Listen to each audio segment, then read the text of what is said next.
नई दिल्ली के एक संवाददाता सम्मेलन में कांग्रेस नेता श्री मल्लिकार्जुन खड़गे ने भाजपा की केंद्रीय सरकार पर अपने शब्दों के जौहर से तीखा प्रहार किया।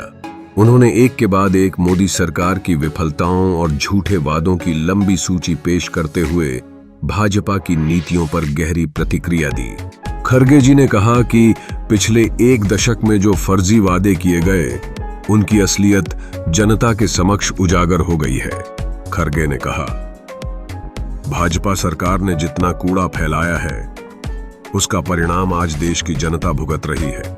इस बात को समझाना आसान है जब उन्होंने भाजपा पर बी का मतलब विश्वासघात और जे का मतलब जुमला बताते हुए उन पर गहरा कटाक्ष किया।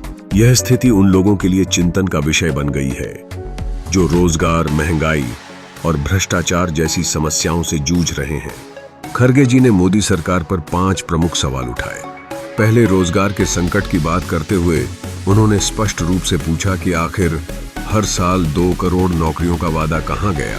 फिर महंगाई की चर्चा की, जिसमें घरेलू बचत की गिरावट और थाली की कीमतों में वृद्धि का उल्लेख किया। इसके साथ ही अच्छे दिन के वादे पर भी संदेह जताया, यह बताते हुए कि रुपया अब तक के सबसे निचले स्तर पर है।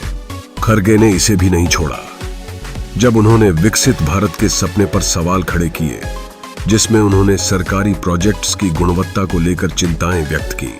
उन्होंने महाराष्ट्र में शिवाजी की मूर्ति के उद्घाटन और अयोध्या में राम मंदिर से पानी टपकने जैसी घटनाओं को मोदी सरकार की नाकामी माना। अंत में भ्रष्टाचार के खिलाफ लड़ाई की बात करते हुए पूछा कि जब बड़े बड़े उद्योगपति हजारों करोड़ लूटकर विदेश भाग गए, तो ना खाऊंगा ना खाने दूंगा का क्या हुआ।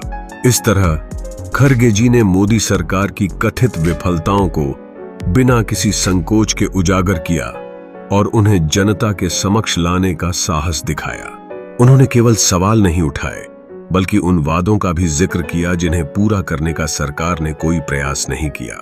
यह सब भाजपा की स्थायिता पर एक सवाल खड़ा करता है, जो कि आम जनता की दृष्टि में महत्वपूर्ण है।